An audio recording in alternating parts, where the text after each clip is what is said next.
USA Swimming has high hopes for Rio, with major stars bringing big-time attention to the sport.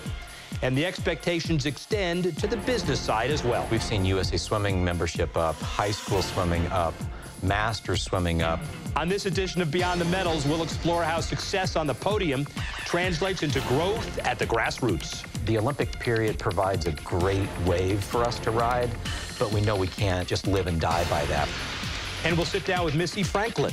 London's breakout performer is poised to once again conquer the world, this time as a professional. I am myself. I'm Missy, and what you see is what you get. Let's take a deep dive into the business of swimming on Beyond the Medals. I'm Rick Horrow, and welcome to Beyond the Medals, the show that adds value to your understanding of sport with a focus on the business behind the games. This month, we drilled down into the business of swimming, from Mark Spitz to Michael Phelps, from Donna De Verona to Missy Franklin. American swimmers have built a proud tradition of Olympic success. Strong fan interest and high TV ratings follow.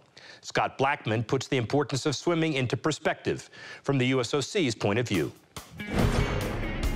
We have a handful of foundation sports that together win a majority of the medals that Americans win. So you look at swimming, you look at track and field, and you look at gymnastics. That's the majority of our American medals, and we're going to continue to invest heavily in those sports. No Olympian has brought home more medals than Michael Phelps, who hopes to qualify for his 4th Olympics in 2016. Phelps has been the face of American swimming for over a decade, and there are fresh faces ready for the spotlight in Rio.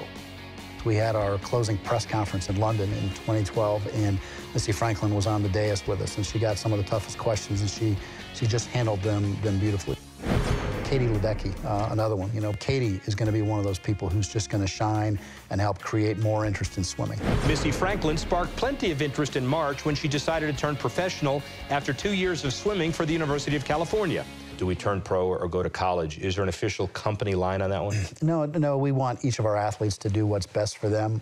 Obviously, one of our great challenges is what do our athletes do when they stop competing? So we're always going to argue in favor of an education, but there are different ways to get that education, and you can still get an education and turn professional. You just can't compete in the NCAA. Swimming's high profile and history of high performance generates high levels of interest from corporate partners. And as Blackman points out, those sponsors benefit from high drama as well. Swimming does an especially good job of connecting with its sponsors and providing them with value. One of the really interesting things about swimming is that they select their Olympic team with trials, meaning that if Michael Phelps or Missy Franklin don't win the race at the U.S. Olympic trials, they don't get to go to the Olympics even if they're the best swimmer in the world. So that creates great drama, creates great excitement, and good value for the sponsors. Without question, swimming manages to capture the public imagination as much as any Olympic sport. Well beyond the week of competition every 4 years at the Games, the challenge is to take that momentum and turn it into sustained growth. The person who leads that effort for USA Swimming, Chief Marketing Officer Matt Farrell. Matt, welcome to Beyond the Medals. Thank you for being here. Thank you. Appreciate it. So Scott Blackman talks about swimming as a foundational sport, very important. From a marketing perspective, give us a kind of an elevator speech about the state of the sport now. Really, we're in a great spot. We have all of our corporate partners with us really since Beijing, which is a seminal moment for the sport. We've seen USA Swimming membership up, high school swimming up, masters swimming up, and even recreational swimming on the rise. So we're really happy with where the sport's going. Michael Phelps is a large part of that blessing and curse in some context, talking more about the star-driven versus program-driven marketing. How do you assess that going forward? There's absolutely a Phelps factor to what's happened in the sport. You have to have good programming in place. You have to have good club infrastructure in place. But he was really lightning in a bottle for us of getting kids interested in the sport and thankfully staying in the sport. Missy Franklin, the new breed of the sport, really important, star marketing power. How important was her decision to turn professional as it relates to what you do on a day-to-day basis? It's a great thing. It's helped. She's probably the highest profile free agent, if you will, in the sport since Phelps, since Ryan Lochte. And that brings corporate interest, that brings media interest, and quite honestly, it just makes my job a heck of a lot easier on a day-to-day basis. Let's talk about partnerships, sponsorships, the lifeblood of everybody. Yeah. How do you go about defining targets and offering categories and maximizing the revenue for sponsors long term? Well, in the non-endemic categories, we're fairly traditional. In the hotel and car type categories. In the endemic to the sport, we took a very non-traditional approach to that several years ago.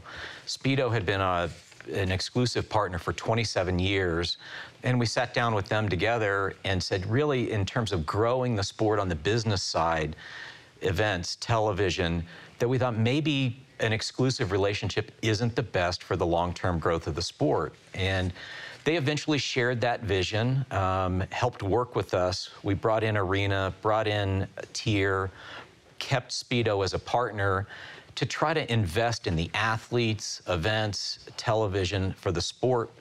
That doesn't mean there weren't bumps and a few warm conversations along the way, but I think it's been much better for the growth of the sport in general. And as a marketing guy, I'm sure you appreciate the technological advances now where everybody's on social media and everybody understands how to tweet and Facebook and all of those situations. But it also puts a premium on activation these days. What is Swimming 2016? What are you doing to enhance activation of all of your corporate partners on the road to Rio? Well, we're in a great position as a sport within the Olympic world, but we're still not the biggest sport outside of that. And so what we try to do is take some pretty significant creative risks, have a little bit of fun with the sport. We've got a Swim Today campaign with a very quirky, grammatically incorrect, funnest sport tagline. We've launched a program called Swim Jitsu, which is part skiing's NASTAR and part, Wipeout or American Ninja Warrior. So we're trying to create attention, do it the right way, but have some creative fun along the way in doing it. We'll take another lap with Matt Farrell. Coming up, we'll focus on the state of youth swimming and how to get more kids into the pool. And in just a few minutes, gold medalist Missy Franklin drops by to talk about the latest chapter in her incredible career. The best is yet to come on Beyond the Medals.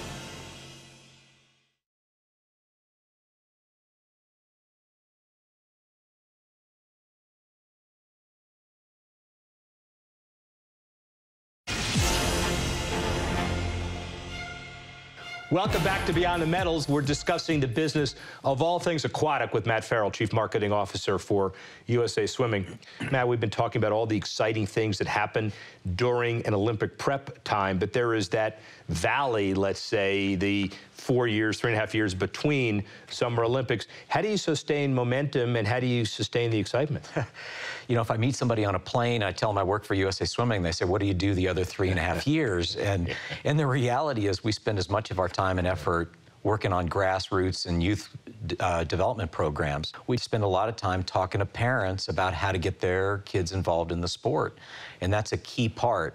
The Olympic period provides a great wave for us to ride, but we know we can't just live and die by that. We have to make it sustainable outside of that and make it a sport that's attractive and families want to join. For the recreational swimmer, not necessarily the youth swimmer, how do you make him or her understand that to follow a Michael Phelps or a Missy Franklin, that they can't be like them, but they can enjoy something out of the sport for their own uses, for their own benefits? Yeah, watching swimming, sometimes the talent is very nuanced and hard for fans to really capture. And so you've got to make it an atmosphere that they want to be a part of. So for us, that's focusing on the team element of it, the community aspect of it. And then there's certainly just the practical benefits of being a low impact, highly effective exercise. So really you come out of it a few different angles. Talk about the retail aspect of this too. There are a lot of programs that can drive people to buy something that's swimming related, which of course would be really good for your sponsors. Yeah, it is. And right now you can walk through Costco and see Speedo suits right now, and it wasn't really always the case. 10 years ago, it was very much driven by the sporting goods industry. And now mass merchants have taken a lot of that and it's changed, and sporting goods is down in general. And so that's an industry that we need to build back up in many ways. One other quick diversity question, though, the whole image of a country club swimmer, how do you maximize the diversity as well of the sport? You know, that's a huge vision for us on the horizon. Is right now the sport does not reflect the rest of America in terms of participation. And so we're working on Learn to Swim programs, awareness programs. We have a partnership with an African-American sorority called Sigma Gamma Rho, just to get people within the African-American or Latino or Asian community to kind of help us tell the story on our behalf versus us just saying it all the time. Very serious issue years ago, safe sport, player abuse by coaches, leading to a serious focus of safe sport within the U.S. Olympic movement. Scott Blackman really high on that, and you've been very proactive in that movement as well. Explain why, explain how. You know, right now, we've got what we think is one of the absolute best safe sport programs in sports. And we went through a tough period of time from 2010 through 2013, and some of the most heart-wrenching stories that really get to you.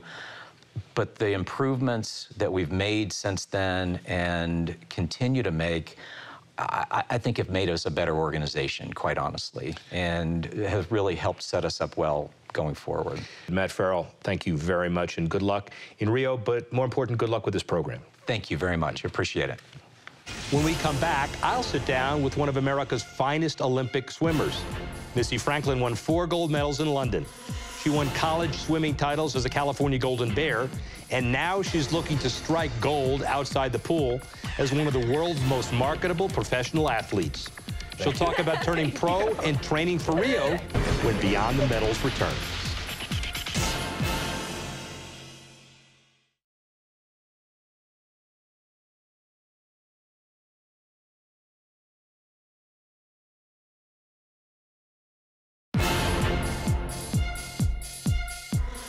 Welcome back to Beyond the Medals. I'm Rick Horrow. Missy Franklin was just 17 when she earned 5 medals at the 2012 London Olympics. She could have capitalized on her fame and catapulted straight into a professional career, but instead she chose to swim at the University of California. And after 2 great seasons at Cal, she decided to turn pro. We're honored that she decided to join us on Beyond the Medals, talk about life, swimming, her future plans. Missy, thank you so much for smiling yet again to all of us. Absolutely. It's my pleasure. Thank you for having me. So 2 years leading Cal to the NCAA Swimming Championship.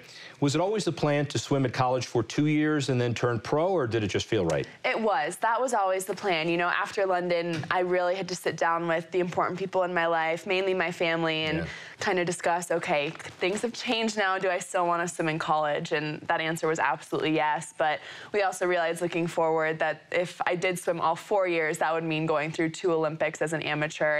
And we decided that the best thing for me and best thing looking forward toward the future was for me to swim 2 years in college, still get that experience, but then turn professional right before Rio, so I have that experience as a professional athlete. So right after London, there were a lot of people second-guessing that don't mean anything, that said you could have turned pro earlier. Who's the numbers cruncher in your decision-making family? Did you look at the balance sheet and say, here's what it could have been, here's what it could have been? How do you make the decision? You know, it was really hard. I like to think that I'm a really big people pleaser, and so making a decision that a lot of people didn't agree with was really, really hard for me. And that was kind of the first time I've really ever had to do something like that. But my family and my friends were so unbelievably supportive, and I think they knew that this is what I wanted, and this was really what I knew was going to be best for me and what I was going to get the most out of, and they trusted me to know myself best, and we made that decision and never looked back. I assume you aced your first 2 years at Cal. Do you have plans to graduate? I do, absolutely. So I'm going to take a little bit of time off school now. A little bit of time, so next Tuesday? So next Tuesday I get 1 day off, which will be great. But I'll take some time off, which is awesome. I've never had that kind of freedom before with training, so swimming will really be my priority. But as soon as Rio is over, if I'm able to compete there, I'll probably take another semester off and then head back and finish up and get my degree. Are you good at handling money? Because you're going to have a lot of it. I got my personal budget. We'll see how it goes. Well, Michaela Schifrin, when she did an interview with us after the gold, she said that her parents kind of made her or asked her take a personal finance course. Are you kind of involved in how the numbers work and all of that, or you leave it to somebody else? I actually have, no. You know, I've kind of heard some horror stories, unfortunately, with athletes and just not really knowing what's going on. And I just want to be very much in the know of what's happening, how things are happening financially, what I can do to best manage everything that's going on.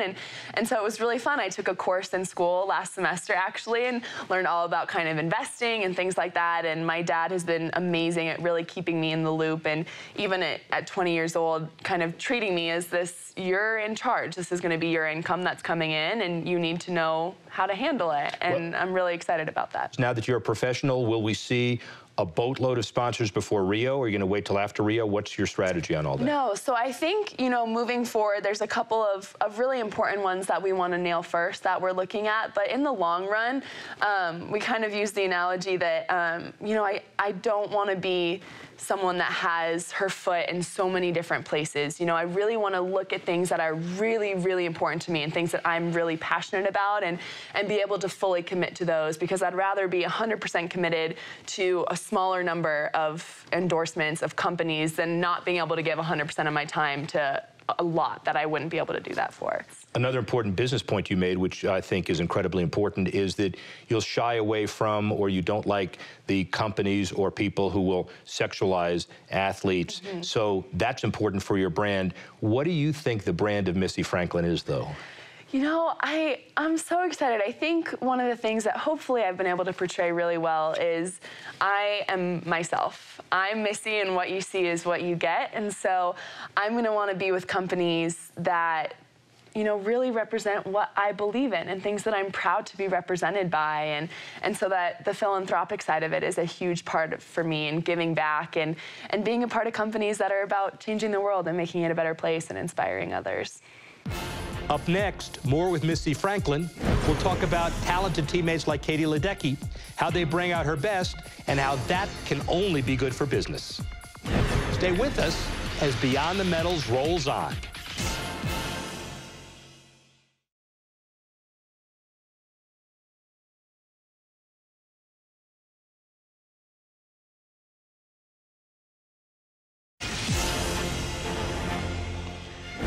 Our friends at MVP Index tell us that Missy Franklin is on a social media roll so far in 2015. She's been steadily adding followers on Instagram since the beginning of the year, over 11,000 in the past 4 months. And as of June, she has 548,000 followers between Instagram and Twitter. Back with Missy Franklin and Beyond the Medals. So social media important to you. You've seen the numbers about how you're basically going to redefine social media as we know it and change the world. But it's a different kind of thing now that you are a potential corporate spokesperson. How do you approach the whole world of social media? Yeah, so for me, I think one of the most amazing things about social media is how it allows me to interact with my fans and other athletes and other celebrities as well. I think it's amazing that we live in a world where it's so easy to reach out to someone who you look up to or someone who inspires you. And the fact that, you know, I get to go through my Twitter every day and my Instagram and read all these amazing comments from people who support me, like that just means the world for me. And I went through a recent detox, kind of just took 3 weeks off. I was going through finals, and I realized I was spending so much time every single day on social media. And so now I'm kind of working through the balance of I'm back on, and I want to be really present, but also still being able to go on social media and keeping people updated and, you know, just letting them learn more about me too. Well, balance is really important because this ain't your first rodeo, and you're training and you understand how important training is. You're going to have sponsor responsibilities, professional responsibilities. You have to figure out how to put it all in perspective. How do you approach the balance as you train for Rio? It's going to be new for me, which is really exciting. But again, I don't really know. It's going to be something that you just kind of figure it out as you go along. And I think, you know, going into that idea of sponsorships and endorsements, it's going to be really fun to use social media as a way to show people what I've partnered with and what I'm a part of now, and being really passionate about that and showing them the really cool things that I'm involved with. But also, you know, taking the time out to also just say hi or post an inspirational quote and make sure it's not all about the marketing side of it, but that they're still really seeing me in all my social media as well. So segue back to 2012 and going into London, Michael Phelps, the focus mostly was on him and his expectations, his recognitions. He can tell you whether that helped or hurt him. A lot of focus on you going to 16. Do you feel the pressure? You know, I actually had a really incredible conversation with Michael's coach, Bob Bowman, and he kind of sat me down and he was like, there's two ways that you can look at outside expectations. You can look at it as pressure and all these people expecting you to do these amazing things, or you can look at it as support, as all these people believing that you can do these amazing things. And for me, that second way definitely resonates. You know, I'm so honored that so many people have so much faith in me kind of going into this next chapter of my life, and I really hope that I can prove them right. The thought of you taking the positive road on something is not shocking to anybody. That's clearly not surprising. We've heard some conversations earlier, everywhere, about Katie Ledecky, a rivalry or not rivalry. I know she's a friend. From a business perspective, probably good for the sport that you two are in it together. Absolutely, 100%.